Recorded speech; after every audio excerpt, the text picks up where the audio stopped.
I'm watching this cool anime with a cool fight scene, and mom walks in, and now there's big busty booby girl on the screen. You're like, this isn't. This is just the one scene. This isn't what I'm watching. They're about to murder each other. Watch, watch, watch. They're just going to. Don't worry.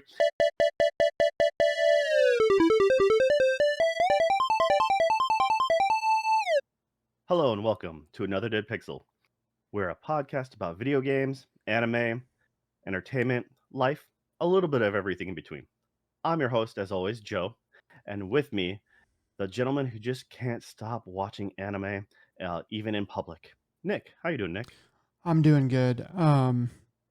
Yeah, I don't usually watch anime in public. Uh, there was a time where I would not. Way to fail the yes and statement, man. I'm sorry. I'm not sorry. You don't have to be Uh, ashamed. You can watch it in public nowadays.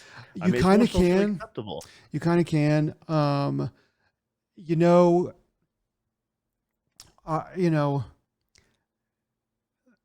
every passing year, I think it actually becomes more mainstream. Not to say that it isn't really mainstream now, but it's like a lot of the younger people that I talk to, the youngins at work, have had anime exposure, and they're just like pretty much all of them have watched Naruto. Like grew up watching like a lot of Naruto.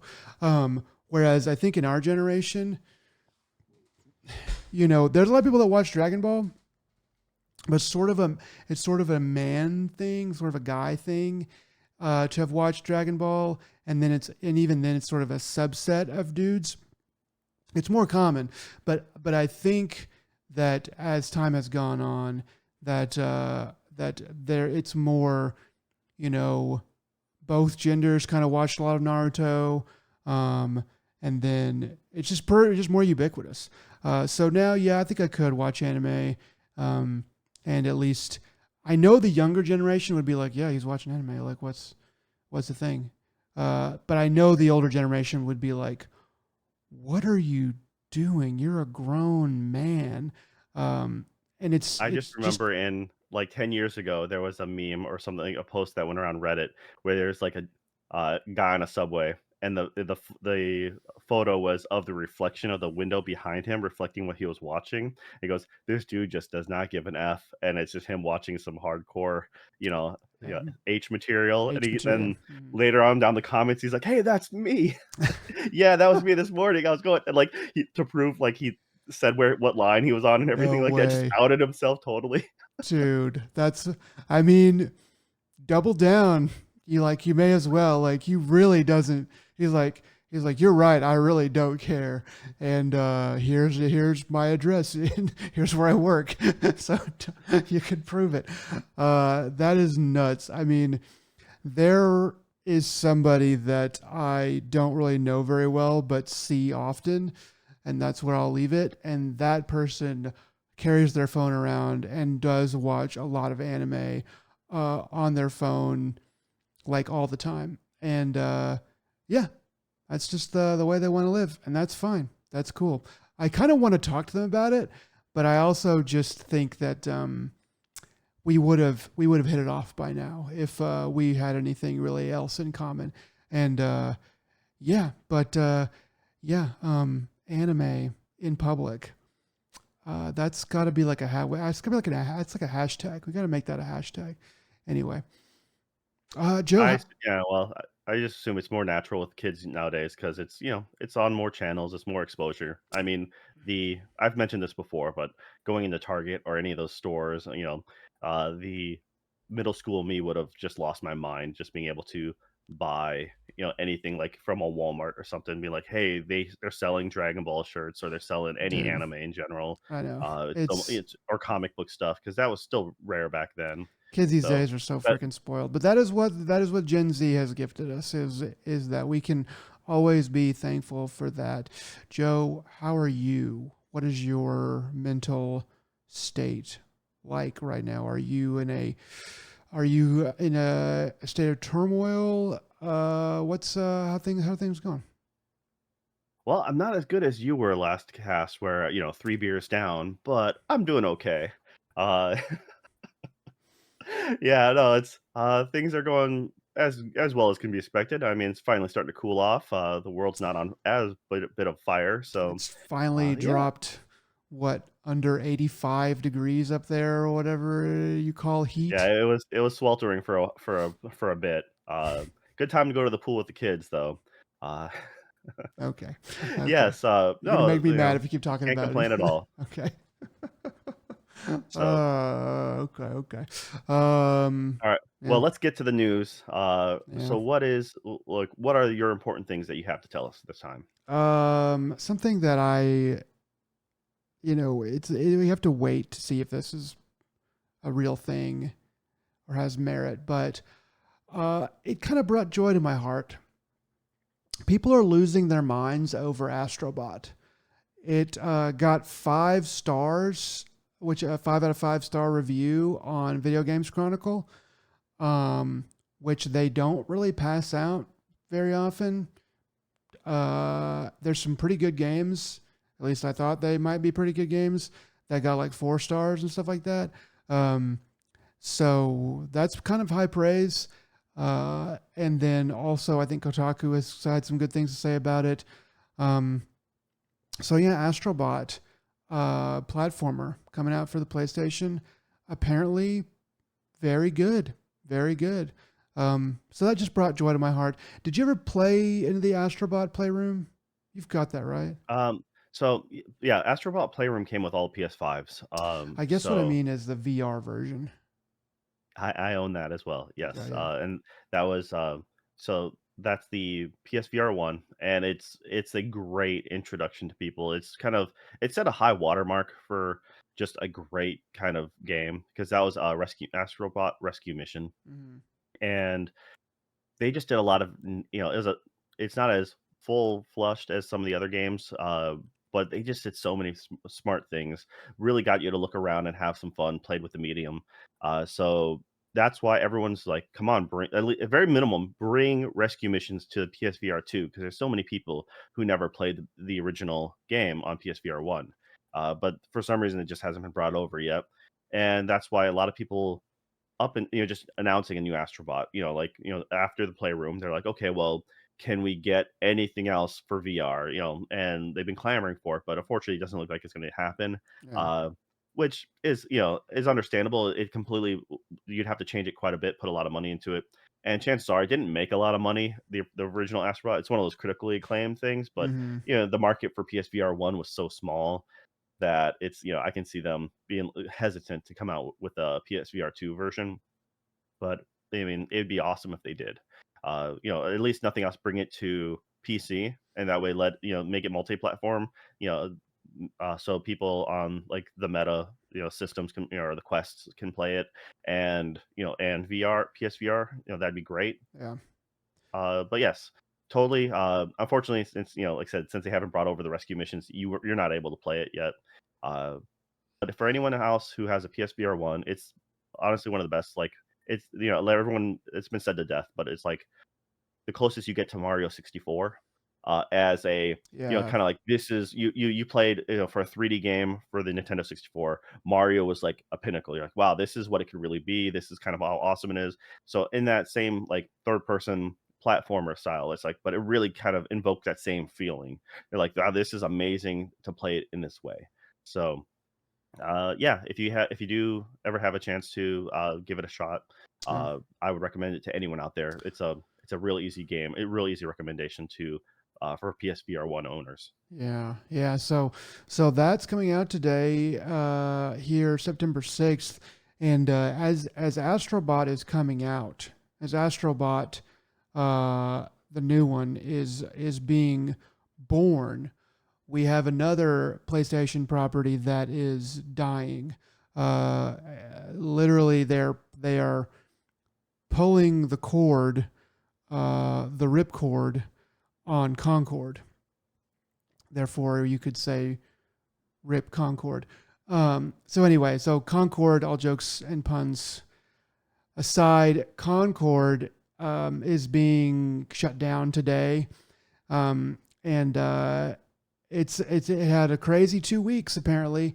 I wouldn't know. I didn't play it, but yeah, it's a colossal failure. Some people are saying $200 million was spent on this game. That seems to be yet to be proven, but more fair estimates, or the consensus estimate, is that about $100 million was spent marketing or developing this game in 8 years of time, for it to come out and be destroyed in 2 weeks. Um, so yeah, that's kind of the big news. It's a so Concord is it's $40 live service game. Uh, It was. it was a live service game. It was $40. Um, and so those kind of things mixed up, it is a hero shooter. So those kind of things mixed together, um, in this game climate, are being kind of attributed to its downfall. And then, like, you and me, Joe, have talked about kind of the characters not being all that exciting to look at and stuff like that. I mean, when it comes, you're making a hero shooter. The key is to have interesting heroes, both personality and looks. Um, yeah, it's very vain to say something like that, but at the same time, you have to be invested into the people you want to play. And if you're going to have a majority of them not be appealing to the majority of players, Yeah. uh, it's not too surprising in that front. It's you know, eh, I really wanted this to succeed. We talked about this when it was first Well, announced. you want all games to They succeed, had but a yeah. really good like aesthetic. Like they made it. You kind of had a fun idea of like this Guardians crew, and I like the fact that they were coming out with a. They were supposed to be coming out with a weekly story bit, and I said they probably made a big video and they're just chaptering it out just to help like for the first year or something like that. That would make the most sense. But that's kind of what we always wanted from Overwatch. We always wanted, whenever they did like some sort of Mm, character announcement, they'd have a cool little trailer and you're like, wow, this little animation looks great, the story part, I really want to know more. And that's why people were originally excited about Overwatch 2, because the whole campaign that their single player campaign or story campaign they were supposed to be coming out with, which they never did. And yeah. part of the kerfuffle about why Overwatch has dropped since. But Concord was going to give you something like that, but they only had those few characters that we knew of in the beginning, from that little story trailer, and then when you introduce a lot of the when the full roster comes out, you're like, okay, these are like a lot of these people are just like reskinned, you know, characters. That's all it looks like. It looks like the same model, just reskinned. Um, Not a lot of variety, and you can't really, I don't know, it's a really hard barrier to entry when you're like, "Well, I don't wanna necessarily play as this character." Once again, I didn't play it, unfortunately, either, which, I'm part of the problem, but at the same time, Well, yeah, you gotta give me something I wanna play. they put their best part of their game was an interesting story with sort of funny, but also sort of realistic, believable characters, similar to, it's like, you ever see Guardians of the Galaxy? It's kind of like that. It's fun like that. And it's like, okay.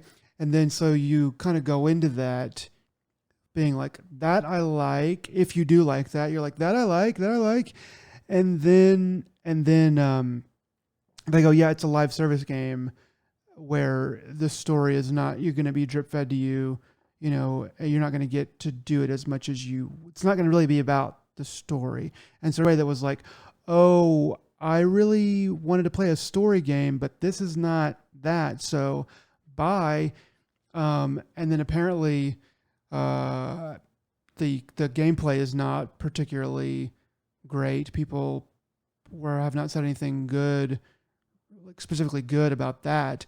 So they it's very strange. I can see now, like what you're saying, that they're trying to fix the problem that everyone has sort of always had with Overwatch, or at least everyone has always thought they've had with Overwatch. Maybe everybody that wanted a story game and saw Overwatch was like, that'd be a really cool story game. Too bad there's no story there. Uh, that they were trying to solve that problem. It sounds like, and they didn't. They kind of got proven. It sounds like Overwatch just proved to them and everybody else why it works, and Concord and something like that doesn't, and why Overwatch doesn't do what Concord just tried to do. Because it's one of those things where it's like, yeah, that should work, but really when you put it to the test, it doesn't. But yeah, I think that's part of it. That's my conspiracy theory on it. I think that more than anything, it probably is just these characters are just, they have the ones from the trailer that are pretty cool enough, but there's a bunch more, and they're all very bland. They're just there's just nothing that's really all that exciting about them. They seem sort of samey, but also not really. Just they just seem kind of samey. And Well, I feel Yeah, like the same thing happened with Battleborn, yes, the game that no one remembers, right? hmm I mean, the their other main game that marketing Overwatch guy was destroyed. yeah, uh, and it's like that had a unique art style, but your main poster guy was the fungus, like the Oh mushroom yeah, dude, and the I just a lot of characters that were not the yeah, I mean, it didn't really take off. I remember one of the creators or someone saying like their defense was like, "Hey, we have Rule 34 stuff too," like comparing to Overwatch, and I'm like, "That's your defense? You're like, we're popular enough to have like adult material of our characters. That's I mean, it is a metric. It's not a good metric, but it's a metric." I mean, so it was just like, wow. But when you don't have a game appealing enough for the mass market, I mean, in a game that lives and dies, but when you got some this is also a game you pay for, Concord. Like, when you have to pay for a game and pay for the DLC, it has to be really solid. Games like Overwatch has learned that is no longer the market, right? That's no yeah, longer the space. That's why games like Valorant are still really solid. You have a really good gameplay with Valorant. It's free to play. It's the barrier to entry is very low. You know, and you have to maintain it. So, granted, there are probably a lot of gameplay decisions with this that also don't work out too well. But once again, when you're window shopping for a new game, it has to be at the right level. A couple of things have to go. It has to look good, has to have a good barrier to entry. And when it doesn't look good and it costs just even a little bit, it's not a fully priced game, but it just cost us a little bit more than you'd be willing to pay. If it was a $20 game, maybe more people would be willing to try it out. But the fact that it came out more so, they're like, yeah, I'll sit. Most people will sit and wait, and they waited long enough. Now they're closing yeah. the doors. So If I were Sony, I think I would have tried to poach some of the talent that developed Overwatch in the first place, or at least the creative team and stuff like that. Um, on that side, try to get. It's like, okay, what did you like? What were you guys thinking? Why did you guys decide to do things this way? Back then, what would you do differently? All that stuff. I That wonder how possible that would be, though. I mean, I can see Blizzard having some like really strict non-compete clauses and stuff like that. I can see it's them. it's it's a little bit, yeah, you'd have to go roundabout where you're like, we know when you worked on Overwatch, we know what you did because you can put that in your resume, and wink and a nod, we're making a live service game hero shooter. Look, I think the thing is you'd hire them stare. on as a different team for a different thing, and then they would just consult, But but they're not I you're don't. paying them for a different thing. Yeah, and like NDAs and stuff like that. Yes, non competes. I don't know. I kind of think that that would be pretty hard to pin somebody in. Like, you can't even work on a similar game. It's like, well, who's to decide how similar is? I can see it's possible. You can put anything in a contract to scare anybody away, but the point that I'm trying to make is like, I probably would have done that if I were Sony, just to get like, you just want somebody in the room to go, that's never going to work, guys. Hey, that's never going to work. You want that canary in the coal mine. But then it sounds like look, if the gameplay had been really good for this or something special, then it would have survived longer. It would have been like, hey, this game's story is boring as all get out, but the gameplay, the shooting, dang, is so good. There's so many cool things you can do in this game. That would have survived because, as we all know, gameplay is king. And so that obviously didn't work. And so, I mean, 2 weeks is a colossal failure. 2 weeks is like, that's insane for a game like this. I'm trying to remember if anything else that had shuttered this quickly before. I mean, this is like a new record.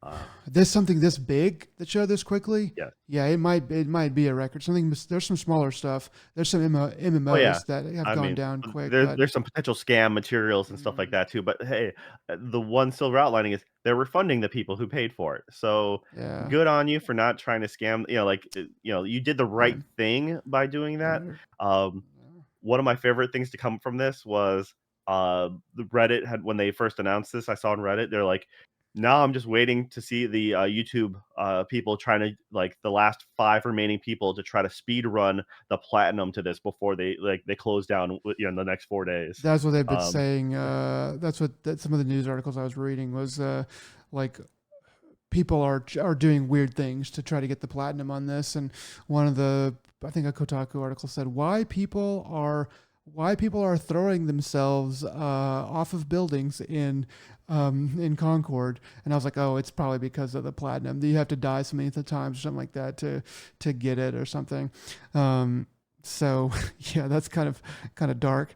But yeah, so last thing I'll say about this is that this game Concord will be featured in an episode of Secret Level, which is coming out later this year in December, which also leads me into my other thing that I forgot to talk about weeks ago when we were talking about Gamescom.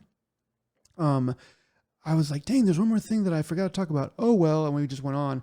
And it was Secret Level. So, Secret Level is a TV show. It's going to be on Amazon, but it's from the same people that did do, present tense, I guess, Love, Death, and Robots, which, if you don't know about that, it's a CG anthology show that has 2 seasons on Netflix. And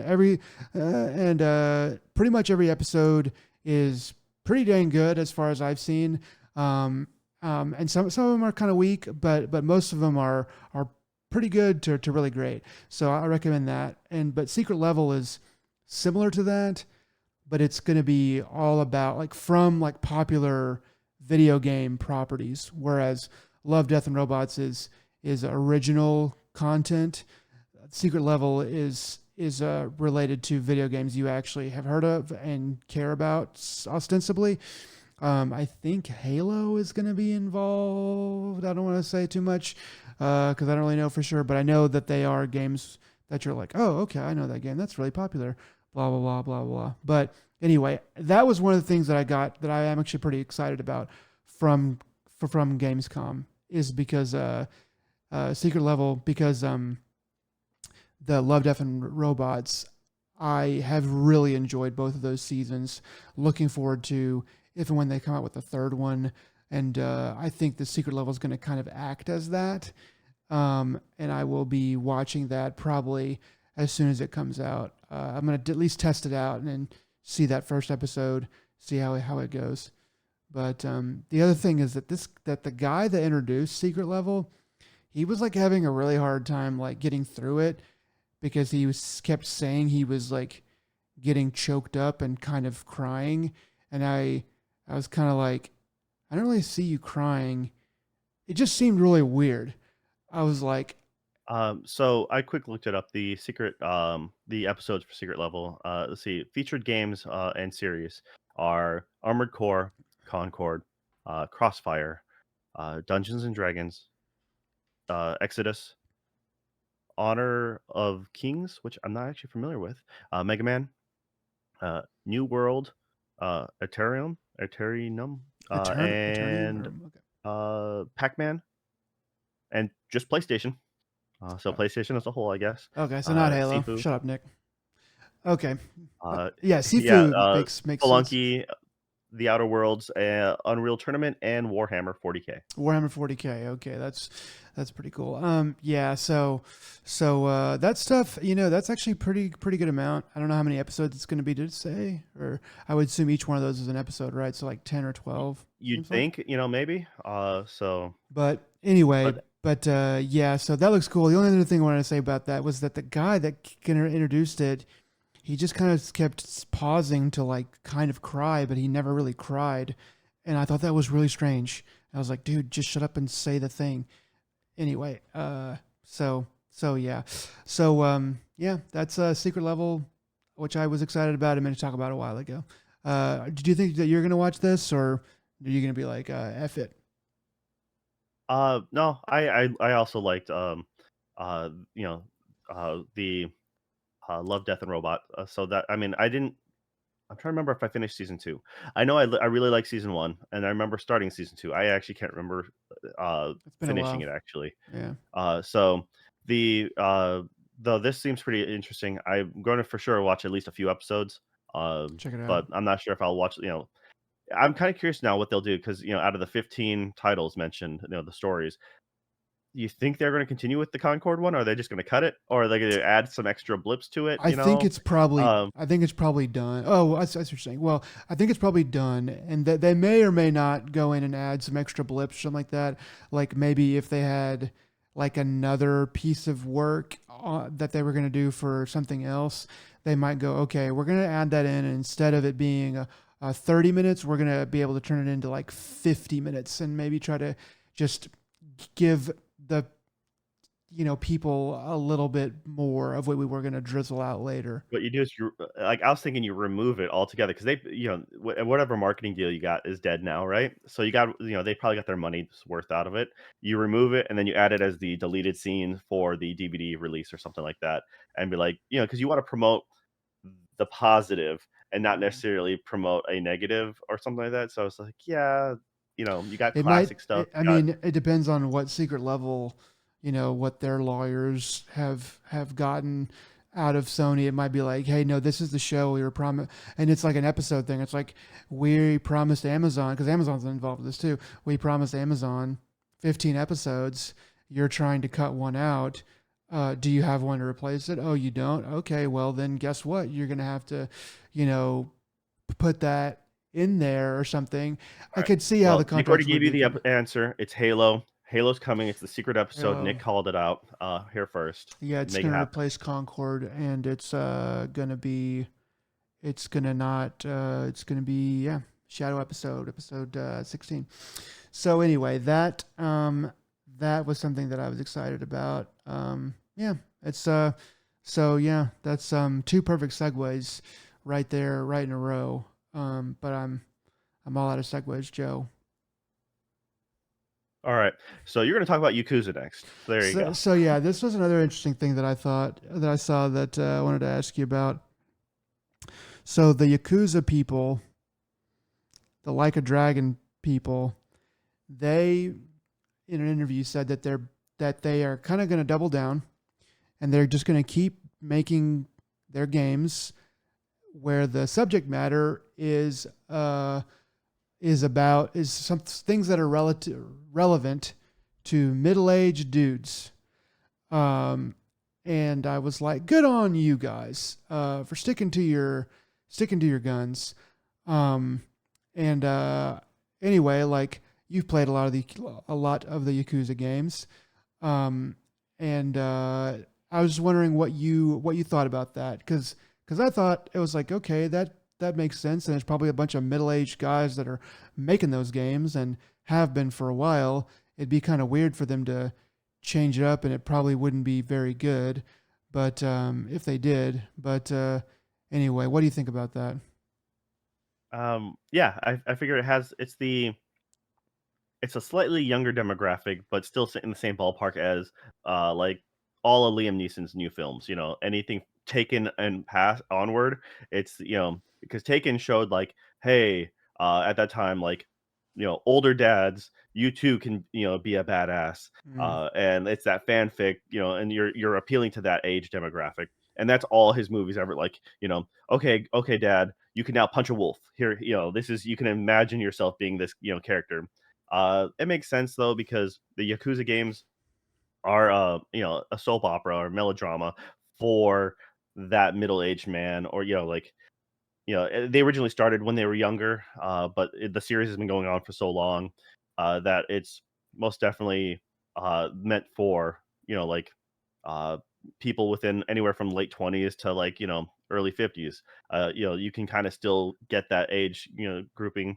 It's a lot of those old crime, movies and TV series have a lot of that just over the top melodrama, and that's great. And that's what makes the series, hilarious because you have all this cheesiness played straight, and then Mm. of course you have just the wacky "Oh, Japan" moments. Yeah.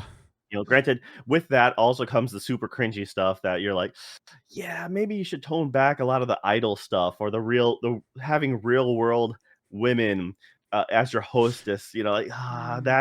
that doesn't translate too well. Just kind of cut that. Yeah. Um, because that goes from like it goes from okay, like dad's just having his fun like beat 'em up fantasy to like dad's a creeper.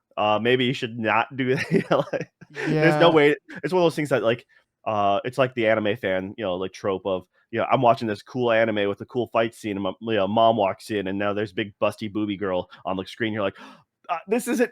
This is just the one scene. This isn't what I'm watching. They're about to murder each other. Watch, watch, watch. They're just going to. Don't worry. He just fell in the hallway, and all her clothes just popped off. It was just an accident. Um, They're going in the it's sauna. Oh hard no. it's hard to defend when something like that happens, and that's kind of Yakuza's thing is like, yeah, I can promote you to high heaven, but when you're like, well, how do you explain this? Like, like, well, it's a mini game. You don't actually have to play it at all, but if you want the platinum, you totally have to play it. Yeah, it's that. Yeah, those games are definitely like, hey, you're gonna come in and play this game and maybe do a little bit of wacky stuff, and then it kind of does like set some of that stuff in front of you, almost to mock you, I think, and be like, you like this? It's like the game is saying to you, you like this kind of game, you creep. I I think swear I don't want to play it. I just have to get the I platinum. just have In to. order to platinum, I have to play at least a little bit. It's just a teaser, but it doesn't, yeah, I'm it's a core uh gamer. I have to do this. Yeah. I'm committed, okay? Uh Yeah, yeah. I mean, it's pretty much you have to. Anyway, so I just thought that was kind of sweet. I didn't read the whole article, but I definitely read the headline, and so I thought I would share that. And it's always fun to think about and joke about Yakuza and Like a Dragon. So yeah, yeah, fun stuff. All right, what's the last piece of news you got for us then? Last thing is I could have made a pun. I'm not going to do it, but last thing is that everyone is saying that we're going to get our Switch 2 announcement this month. They're, I forget how it was worded, but basically people are like, it's coming. It's like right here. They're about to announce it. It's about to announce it. So look out for that. That's why it's at the end of the news because it's just basically a PSA. All right. Well, I mean, they could do their own little standalone direct, and kind of piggyback off of everyone's attention being at Tokyo Game Show at the end of the month. Yep. So it's like, we're not at Tokyo Game Show, but everyone's paying attention to Japan. It's a good time to like, move the attention over. That it makes a little sense. I mean, fervor and everything, but also Nintendo's big enough to announce it whenever they feel like it. They can just, they can drop it at, midnight, like on a Sunday, and people would get notifications and wake up and it'd pass like wildfire by morning. People would Yeah. wake each other up for like information about it. So If yeah, Nintendo it's just do whatever they want. it's Miyamoto, right? He's the one that did Mario and stuff. Is that the right name? That is a name. But is it the right name, But what Joe? what do you got about this? Anyway, if you see him anywhere near Tokyo Games Show, then you'll know that Switch 2 is coming out.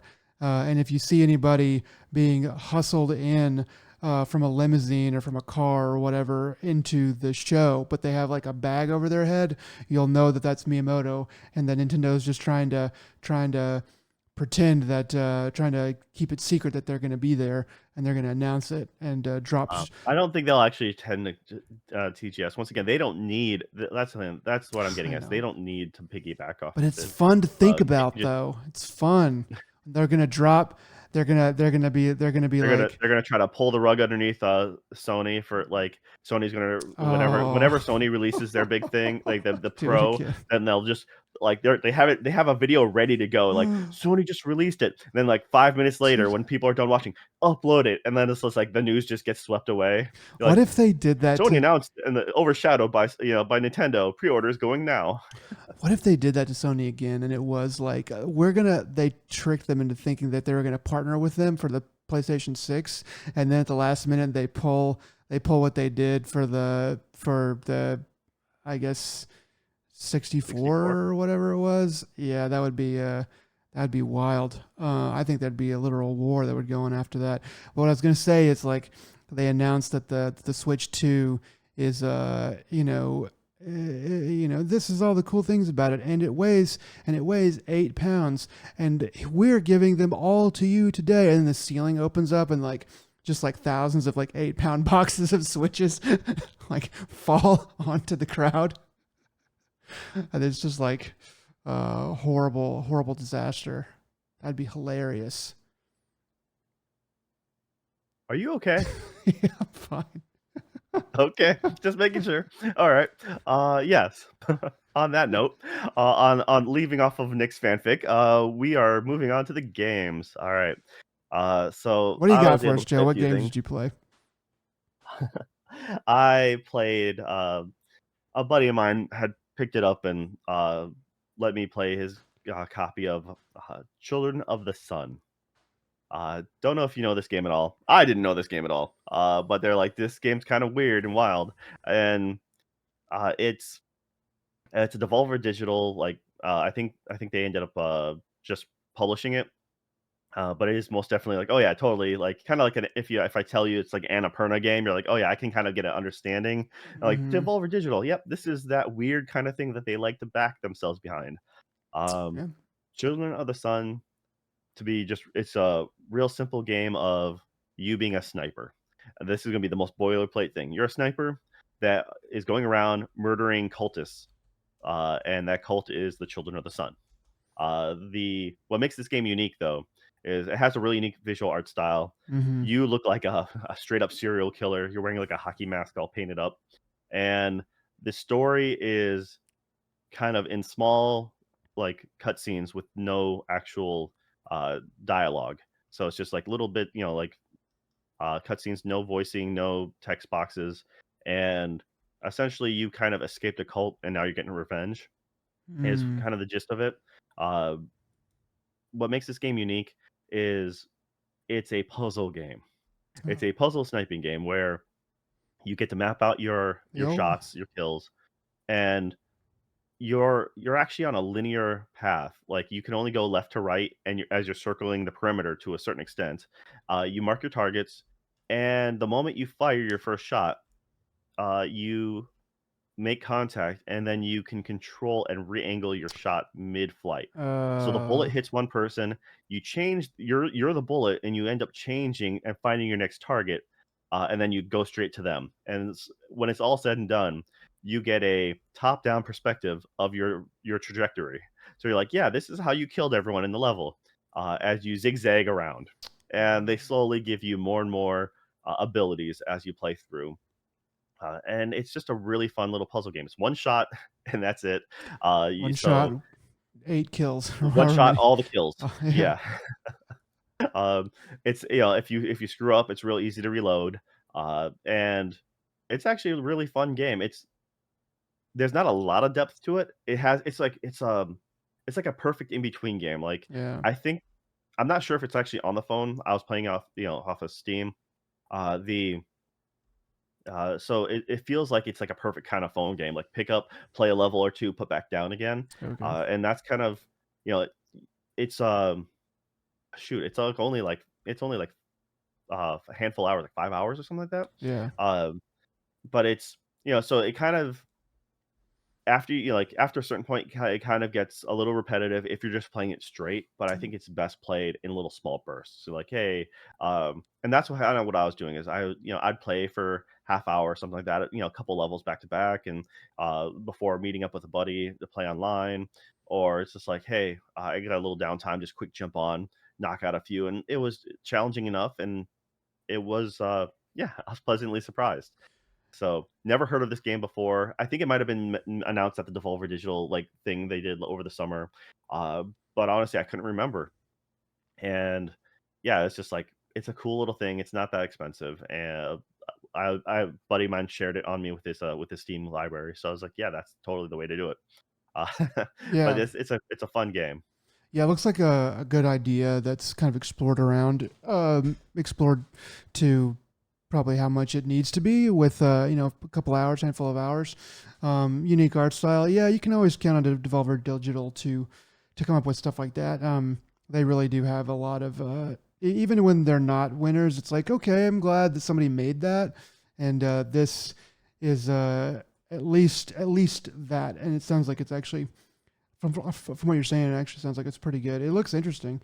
I might have to check this out at some point because I it's mean, yeah it's nice because of it being a shorter title. It's not, uh, it doesn't require a lot of commitment, and it's it's one of those things that it takes just enough skill, but it's also not overly encumbersome. Uh, yeah it's one of those things that like it takes for me. I played on mouse and keyboard. I can see it being really easy on controller. So it was just a little wonk. They had a couple different keyboard layouts. You can just do everything with your mouse. Um, from moving left and right to for in the beginning, angling your shots. I kept on wanting to use my keyboard because that's just more natural to me. hmm But yeah, it pretty much is it's just a sweet little game. Like as far as like nice, tight, compact, and I think more games kind of need to be like this. You know, yes, I more didn't. games need to be shorter. Yeah. So, all right. Uh, the next thing I played was I didn't get to finish this one was the casting of Frank Stone. It was one of those things that I remember when they first announced it and thinking it was interesting. Buddy of mine also, it's like, he's a huge fan of supermassive games. This is supermassive. Uh, so the guys who did Until Dawn and the Dark Picture um, Anthology. Chronicles are Okay. so it's them doing the uh, Dead by Daylight universe. So Dead by Daylight, I played a lot of that during pandemic.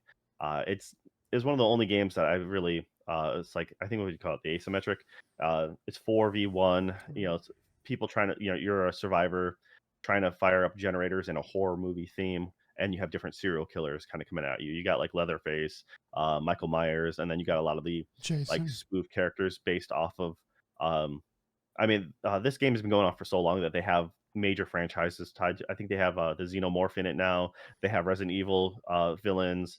Um, they have, It's what's kept the game going like is all of the things they've been able to, all of the IP they've been able to bring in there. yes, and, I mean, they got Nick Cage, as a playable character in that game now. So, yes, the game is a fun little game. You know, Dead by Daylight is a fun game, but the world was never really fleshed out. You get little bits of story here and there through text.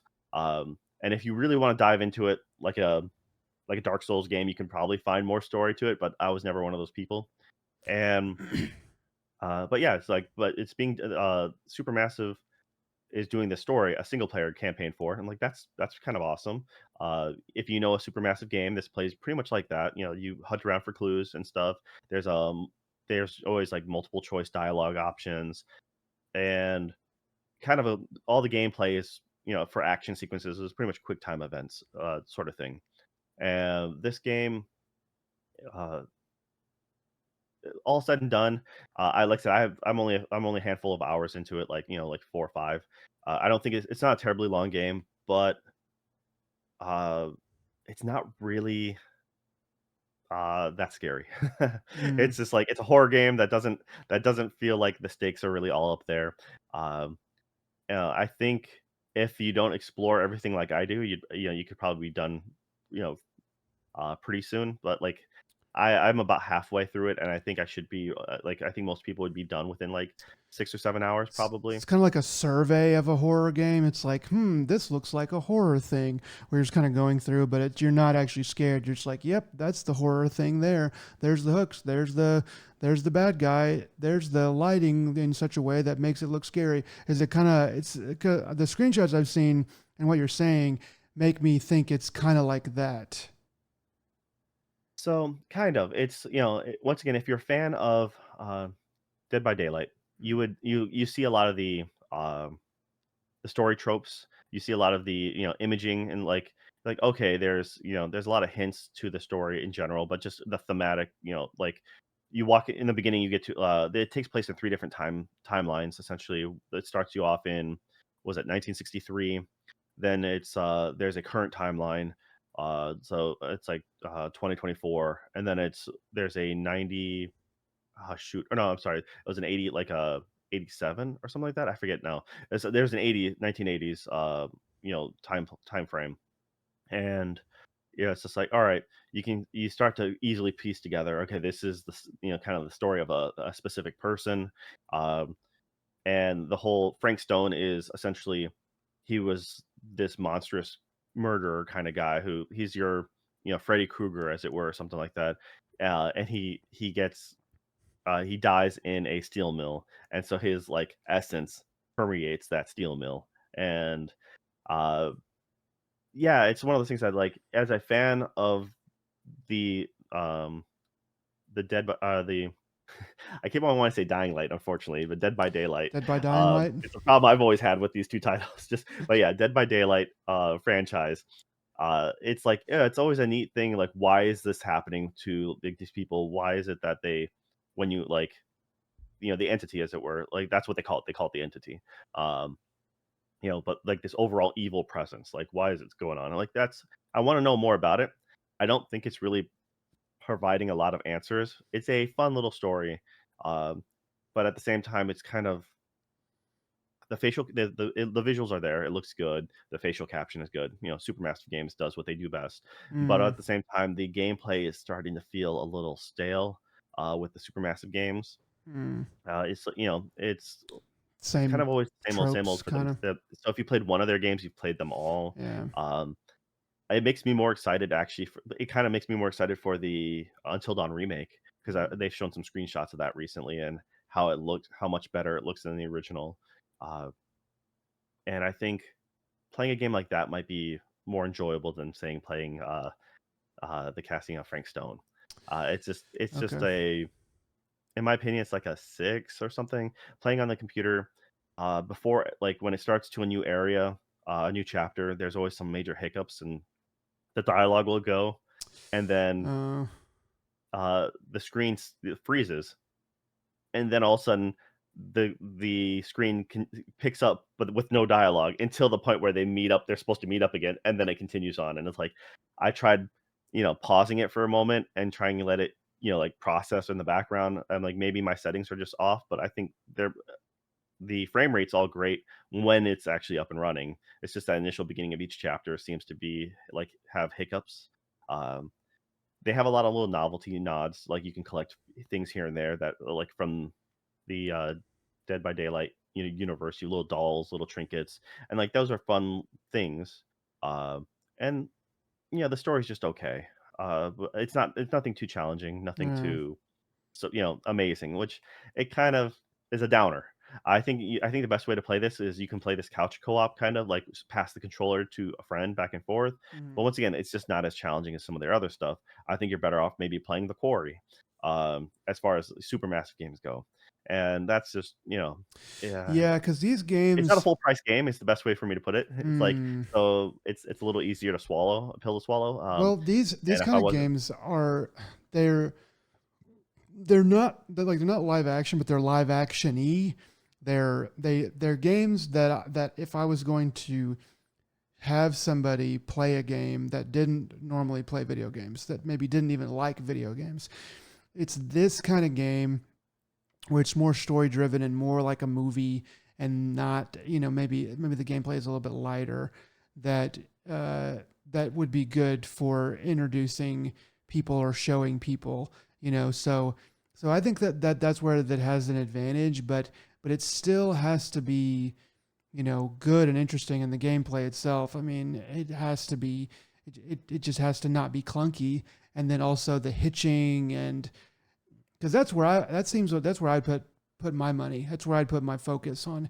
Hey, don't let the player lose the the magic of the movie experience when they're playing this game. If everything else is pretty simple, and you're sacrificing complex gameplay for a game that runs that perfectly or really really great, and there's no hitching, and you can suspend disbelief more easily and play it a little bit more like a movie.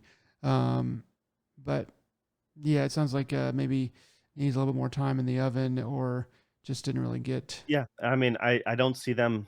I can't see them making a sequel off this. I'm not like I said, it could pick up in the end, but right now I feel like for those who are really interested in knowing or like who are fans of Dead by Daylight and want to have a little bit more of that story lore, I don't think this quite provides that, but it is kind of the main thing that's kind of keeping me going because I find it, entertaining. Uh, but honestly, it's not that challenging. At least I played it on the default setting. I or the middle setting. It's generally what maybe if I played it on the more difficult setting, the hardest one, uh, I can't see anyone really having a hard time. Like there's an easier setting. I just don't see people playing it on that. I haven't had a difficult time. Um, I like I said, if there's a Supermassive has a lot of good games that are like this but executed better. And so if you just want to play a Supermassive game, I cannot recommend this. If Mm, you want just but if you want to play something Supermassive, like I feel like this is like their B team almost. it I know might it's not the be. case. They don't Okay. have multiple teams, or at least Okay. I don't think they do. Uh, but it's almost Supermassive light, Mm, and but if you want normal if the massive lore behind the world is what carries you, then I would say this is maybe like light. a 5 or a 6. It's Yikes. just like, Mm. if you have that fandom, and that's the thing is it's like that morbid curiosity of like, I really want to see where this goes. Like if And that's you're a probably what's supermassive fan, I think you probably just kind of said this, but supermassive fan, you're like, you just really like to play, you just kind of have a weird affinity for their other games. And so you're like, I'm in to be a fan of just this development team. And I'll kind of look at this, I'll play this game kind of the way I would watch a freak show, where it's kind of just there for the morbid curiosity of it. yeah, so either if you're a fan of the developers or like the world, I mean, Mm, that's the only real reason to carry you through. But once again, if you're just a super massive fan, I and you've already played all their other stuff, mm-hmm. then I can understand you playing this. But if you haven't, play some of their other stuff. Is what I'm saying. Yeah. Play any of Supermassive other games. Uh, if you really want the Dead by Daylight um, lore, I Mm. guess this I don't think it's going to provide you the answers that you're looking for. At least not. I'm going to finish it because it's You have something wrong for with me it's you. morbid curiosity. Yeah. It's just like I'm actually curious, and I don't I'm pretty close to the end, but it's one of those like yeah, I'm also playing with like I said, handing the control over is kind of fun to a certain extent, uh, but you should probably play a different just play one of their other supermassive titles is my hands down my recommendation. The Quarry, easy to come across, or Until Dawn, or at least wait till the next Until Dawn and just play one of the Dark Picture Chronicles, Man of Medan, or something like that. It's those are pretty cheap, little episodic things, little snippets. Have that, just there you go. So that's all I can, that's pretty much it. That just came out a couple days ago, Oh so yeah. that's one of the reasons why like I haven't been able to beat it, but I'm also pretty far into it, so I'm pretty confident with how I feel about that game. Yeah. Yeah. Well, it's too bad. Maybe next time it'll be better. Yep. You haven't really had much chance to play a lot of things this last week, right? Yeah, I played some stuff that I'm still trying to finish up and work on. All I'll say is that I'm trying to go through some of the games in my backlog. Um, uh, so so yeah, I'm just working on one more of those, and then see what I feel like doing. Frostpunk 2 just around the corner toward the end of the month. I think on the 18th. I could be wrong, but sometime this month. So that one I will almost certainly have to jump on immediately. And then, but besides that, yeah, I'm just working on one other game and talk about probably be able to talk about that next week. Okay. So last week I mentioned how I was on episode 4 of that Terminator Zero, Mm-hmm. and I wasn't sure. Like there was kind of, I was kind of in the middle of the road about it because it was a they're kind of messing up. There was enough issues I had with it, but it felt like it was starting to go places, and it kind of does. I feel that I finally finished it. I mean, there's not, I think it was only 8 episodes, so it's not very long at all. I think it's the right length for it, to be honest. Mm. Um, and kind of my feelings by the end of it was, because I don't want to end up spoiling too many things, but I think it's okay. I mean, there's as a Terminator fan, and I've mentioned this to you before about other things. It's like it has enough momentum to keep you going, that you kind of overlook some of the stupidity behind it or some of the mistakes. Oh yeah, continuity Um, problems. and so by the time it ends with I feel like you feeling like it's okay. And it's only until afterwards that if you really want to start nitpick it, but like in the caught up in the moment, you're like, yeah, it's all right. Like while I was watching, I'm like, this is annoying, or why is this happening? But it still moved at enough fast enough pace to like, all right, well, like it ends okay. I mean, it was I personally I would give it like a 6, which means that most people would probably give it a 7 in my opinion. So yeah, my 6 is your 7. But there was just a lot of the plot twists or reveals. I'm like, you can see it coming, or at least I felt like you should be able to see it coming pretty quick.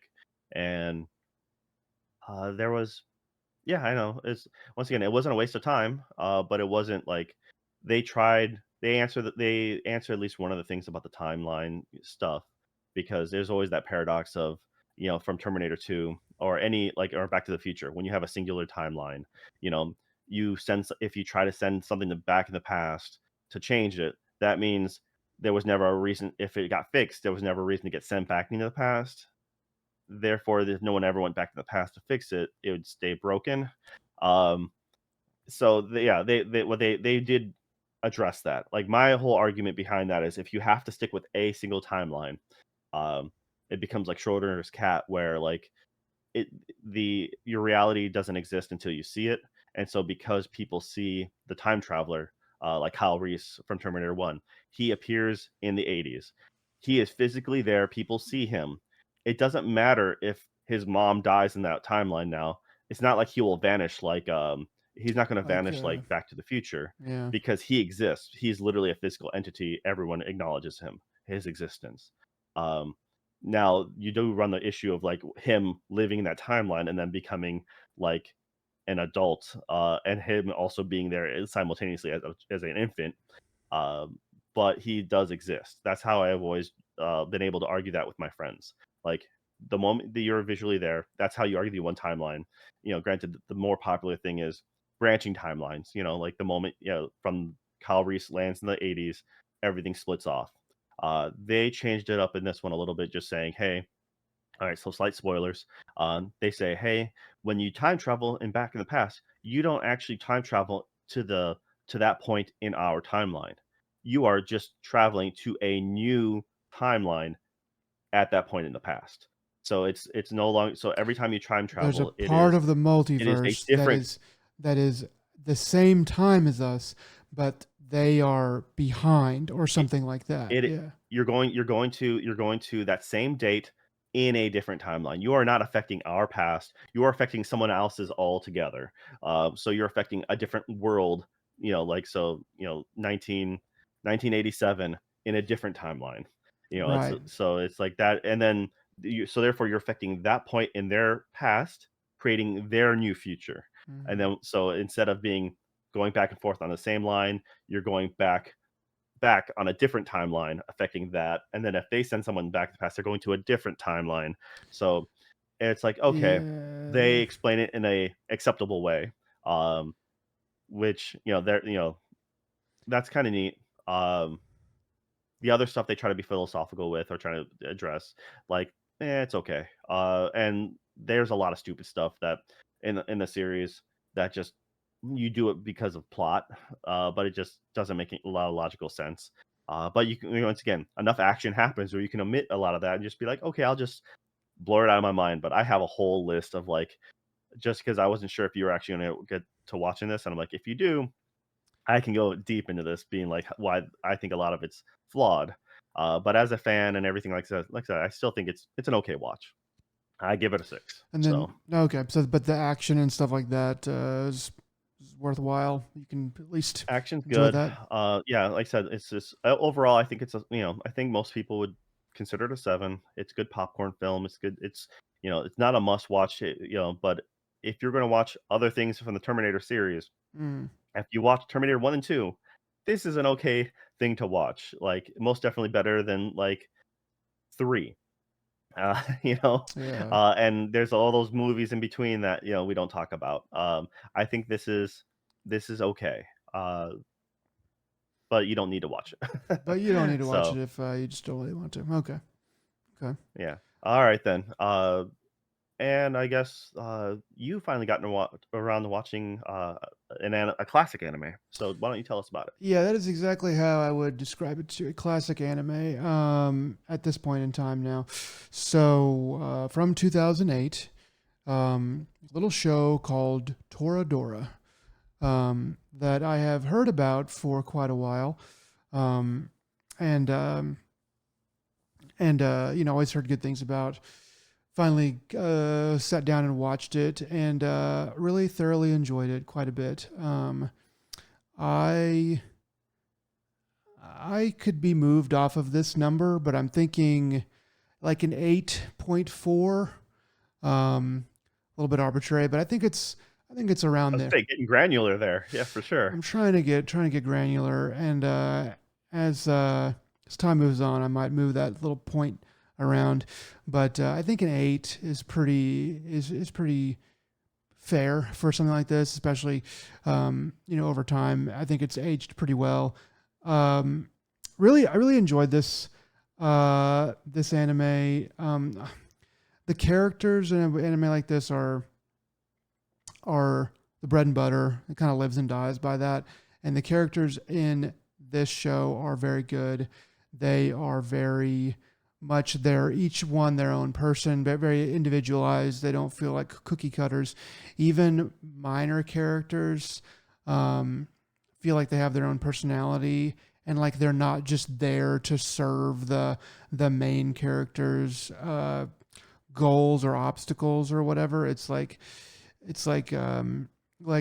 for example, the main like person that you could basically call the antagonist for a lot of episodes is Ami, and she is like an antagonist, but she's not just like a maniacal like Doctor Doom there to blow stuff up for no reason. She has her own goals, and they happen um, to be against the main character's goals, um, and but like in fact both main characters' goals, and so like she's set up like that, but also they show especially more toward the end like this person is like Ami has like evolved now, and she's kind of thinking about things in a different way. She's secretly, like, best character, arguably. You can fight for her for being one of the best characters because she is more developed and, like,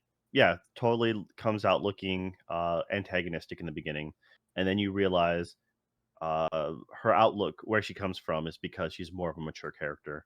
But for anyone who doesn't know what Toradora is, why don't you explain that to them? Yeah, I should probably say what Toradora actually is. So, um, and it is a little bit. It's a will they won't they rom com. That's probably the simplest way that I could say it. Um, and it's about a girl named Taiga and a boy named Ryuji, and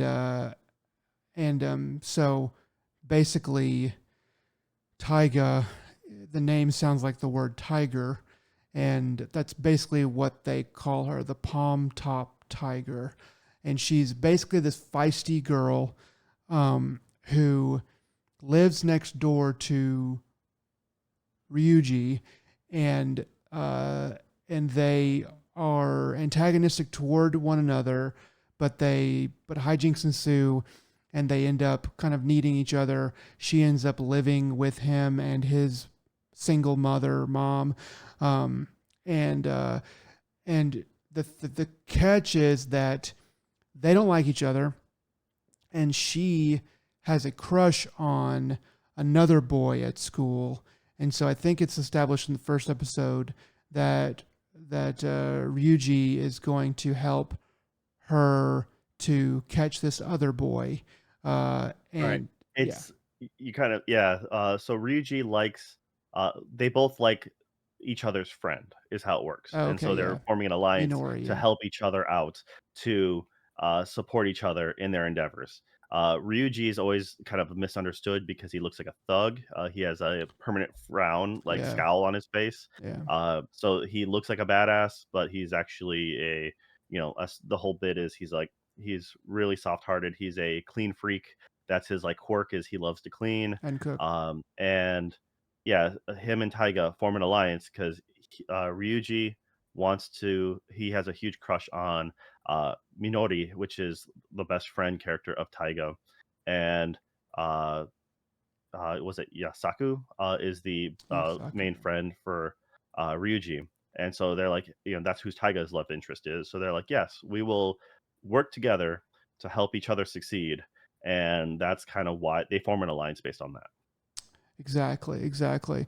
And so it's really not. It's not that like it's not really a complicated plot or anything, especially when you have 20 minutes to kind of explain it through the show. Um, and as it goes on, though, the characters, they just they get more complicated, and they're not, the love interests are not just there to necessarily be hot or to be you know some sort of goal. They really do weave it in pretty well that they are their own person. And yeah, so I really liked all of the characters. Taiga and Ryuji are definitely excellent characters. But Minori, who's the the girl that Ryuji's trying to go after, and then Ami I already talked about, and then Yusaku that we already talked about. They're really fantastic characters as well. As some of the other ones, some of the super side characters are okay. Nothing to particularly write home about or whatever, but definitely don't detract from the show at all. And there's some very I don't know what the right word is, poignant or not really sad, but sort of like somber or thoughtful moments that they sprinkle in throughout the show. That like when they go to spoilers here, but they go on summer vacation. They go to a beach house or like a Airbnb sort of. Not that they had that back in 2008, but something like that. And a pair of them sit outside and look at the stars and talk about like aliens and whether or not like aliens exist or something like that. Um, and and there's a part where they like I'm pretty sure I'm remembering this right, where they have like a pretty long bit of silence. It's not too long. It's not like Evangelion, like 68 seconds or whatever long, but it's sort of a long but natural bit of silence that you would have in a real conversation. And I just feel like it's rare to see that anymore. I feel like now producers and stuff for anime are just scared to death that you're going to get bored and go away, um, and they're going to lose your attention and things like that. If I'm even remembering that right, but I'm pretty sure that happened. Things like that just show that the people making the show are like we know what we're doing, and we are we are bold in. It just shows that they're bold in what they're trying to get across, and I really appreciated that. Yeah, I would agree with you on your assessment of the ranking. I mean, it's you know, between an 8 and a 9. I remember first seeing this in I think 2010. And I've seen this a couple times. I've recommended to a number of friends. I'm probably the one who recommended to you forever ago. You probably But are, yeah, yeah. this is, it's a good solid, in the beginning it's like it more rom-com, later on it becomes more of a drama. And Mm, every all the main characters are flawed. I mean, but that's the thing is they make them that makes them more human. It's just they're not just one dimensional. You think they are until they're not. Then you realize there's deeper motivations. There's other things they think of. It's the fact that so Minority, like she's put on a pedestal by Ryuji because that's his crush. That's his, he's been pining after her for a while. And later on, she admits to her issues or her thoughts, and she's like, I'm not this perfect person you're pointing me out to be. uh she a lot, you realize that maybe a lot of what how she acts is a facade. It's just a front she puts on. Ami, who comes in later, is Yasaku's childhood friend. And like I said, she comes off being really, haughty and like snobbish because she's like a model she's a model, yeah. and so she's kind of, she comes in from that angle. But then you realize, well, she's the most mature one of them all because she can see the whole picture.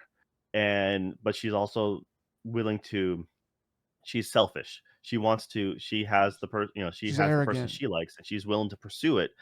But at the same time, she's nice enough that she's not willing to outright crush the competition. And she knows, in the end, she knows kind of how the outcome is going to be, but she wants to pursue it out of her own curiosity slash the need to. She needs to see this through to the end. But she also knows that you probably realize that she's not going to be the winning heroine at the end. Um, and she gives the right push when needed to the other characters to move forward. Whether it's Ryuji or Taiga, she kind of gives that advice, but it might be snide. It's not the most encouraging effect, or it might, but she does it, and she's actually, like I said, secretly probably one of the best characters. Yeah. The I mean, even Yasaku, he has his own interest and issues. It's overall, it starts off really lighthearted, funny. And later, it just by the time you finish it, or like by the Handful. last act, it just kind of goes places. And it's still, I still think it's one of the better ones out there, like without a doubt. I think it aged pretty well. And totally a solid recommendation to anyone who's remotely interested. Unless if anything romance or comedy wise, the character development, if that's not your thing, if you're like, I just need shonen Yeah. punching in the face, that's the only thing I watch, or I need mechs in my, if I don't have a mech in my show, it's not a thing for me to do. I'm like, all right, then fine, this isn't for you. Yeah. They don't Spoilers. There are have, no mechs in this yeah, show, at least not in no the mechs. foreground. It doesn't have grotesque fan service. They're all pretty toned down for the most part. Yeah. uh, There's One of my favorite cool scenes is, I episodes, think but it was them going on that trip though, because they were going to Ami's house. That was where they were going, her like summer house. oh yeah, that's it. Um, Yeah. but when they meet up at the train station, and they turn like Taiga and Ryuji turn around to see, or I don't know. I'm sorry, it was Ryuji turns around. I forget who he's with, but then there's Minoru and Saku, and I think one other person, but they're doing that little human movement character. Like, well, they do a couple different weird actions. Like, they're doing the, not bodhisattva, but they're doing the Shiva multiple arms character. Like, as they walk around in public, and they're just embarrassed. They're just embarrassing their friends. Mhm. Or they end up doing like like bent over circular head like rotation, all following each other. And it's just like, it's so stupid, but it's so funny. And it's like one of those things that, like, yeah, you'll do stuff in public just to embarrass your friends. And I can see that being, it's like, it's relatable in a way, but also just it's funny and cringy to look at the same time. uh this the whole show, I mean, that and the fact that you have your main character Ryuji, his mom, single mom who works, nights as a hostess, um, trying to provide for her kid, and it's just, and how it's the reason why he's set up the way he is because, he's been fatherless the entire time, Yeah, while it kind of Taiga has her own parental issues, and that's why she's living alone at the apartment next door. yeah, And they it kind of connects them because like she's rich and basically has no parents. Um, even though that they exist, they just don't really they're just not like around. And he is poor but has a mom that is also kind of not around but is really trying hard to be. And then so he kind of has to learn. So it's like they're both sort of in the weirdly in the same situation, despite being in sort of opposite situations. And he deals with it one way, and she deals with it like another way. Like she's rich, so she never learns to do anything, and he's poor, and his mom's not around, so he has to learn to do everything. So when they're kind of weirdly a perfect match for each other. I'm trying to figure out. I'm trying to think of how she helps him, and I can't really come up with anything right now. But but like he is like a really perfect match that they don't want to admit to for a long time because he likes to cook and clean, and she's like completely unable to do it at all. But also maybe that's it. Maybe she's able to relax a bit more, and he just kind of can't. And so she sort of maybe teaches him that kind of stuff. I don't know. You could make an argument for it, maybe, but yeah, um, there's I'm sure there's a lot that's been written about this and video essays that have been made. I haven't really dove into that, but I might do that next because I feel like there's probably plenty of fodder here for things like that if you really want to go into analysis and stuff.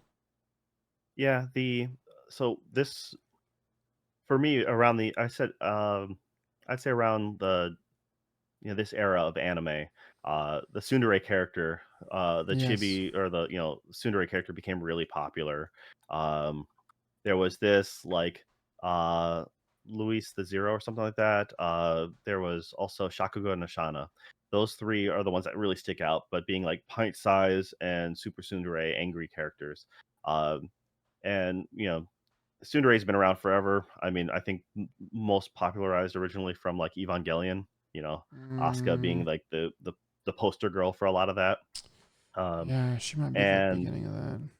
yeah, it's just it's I'm sure it was around beforehand, but in my brain that's like that was always like the start, I guess. The so Taiga is almost obnoxious. She's obnoxiously selfish in the beginning, right? Hmm. And but it's her character softening and realizing how being able to realize how things work. Ryuji is like kind of his. I think she brings him to more towards reality, helps see things in a better in the realistic light because he's always romanticized like love and this and that. Um, he's a super cringy character. I mean, he makes like playlists for songs and stuff like that. That he always like he wishes to it's like making a mixtape for the girl that you like and then never giving it to him. Mm, It's just like that's his thing, and it's just like, wow, it's hard to believe that, but he's such a romantic, but of course you don't look at him that way because he looks like an angry badass, and I don't know, it's a very wholesome show. It's really good. It doesn't really go uh it doesn't push the envelope, but but it's a really flushed out series. And yeah. like I said, I think giving it a higher than an 8, like I said, going granular, I may have joked about that, but it's still I would say yes, you're an 8.5 would be a Yeah. or in your case 8.4 was a solid assessment. I cannot argue that. I think giving it a 7 would be weird. Like I said, unless if you're very much anti certain character. Like you hate Tsundere character with passion, but like she changes as a person uh, quite a lot. They all change, and uh, The thing is overall, that she doesn't it's become like solid. lovey dovey. She softens and changes, but she's still Taiga. It's still like, yeah, this is how this person would develop away from being completely, tsundere, where she is still that way, but has her person that she lets through that wall in Ryuji. And so that's pretty hard to do. That's pretty hard to do in writing. And so I think that they're pretty. I think it's pretty interesting and pretty. It's it's noteworthy that they're able to do that. Yeah, I mean, I highly recommend anyone who's remotely interested in anime and anything rom-com or drama wise, Yeah. give this a shot. It's always a solid watch, and yeah, I'm glad you finally got to it. I mean, seriously, it's something that really flushes out, and it's a your knowledge or library of anime. Yeah, it's kind of a Uh, core. It's definitely, from what I understand, kind of a core anime from that era, from the pre 2010s. Also 2008, same year that Haruhi came out, I think. Anyway, yeah, Haruhi is arguably also a strong tsundere candidate, yeah, self-centered, yeah, for sure. just interesting. I guess something in the water at the time that was causing Yeah, them to. it's the popular genre that happened to catch fire, for sure. So, Yeah. all right, well, I guess now is the time. It's now we're finally finishing up here. So, if you made it this far, thanks. And you know, my children are now making a lot of noise upstairs. So sorry for any extra noise you hear. But yes, uh, this has been another Dead Pixel. And Nick, what are some words of wisdom to take us out on? Um, to each their own, but I would caution you against.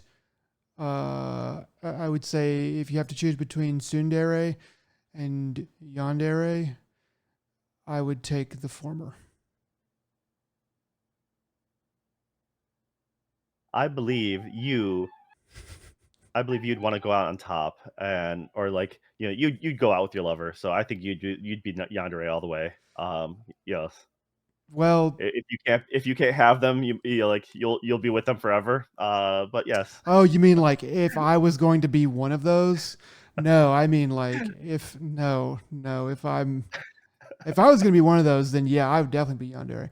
But if I'm going to pick between two you'd rather go girls, on living. I'd rather go on living. I'd rather Hey, pick. but you just remember the yandere would take out your opposition. That's what I gotta say about that. Yeah, yeah, that's a deal with the devil though that you don't want to make. Anyway, Yeah. So for other advice on Nick and or his looks on crazy versus cute, uh, you know, we'll have a special on that one by Nick later. But yeah, until then, right after y'all they take it easy. drop switch twos from the ceiling. Okay, bye.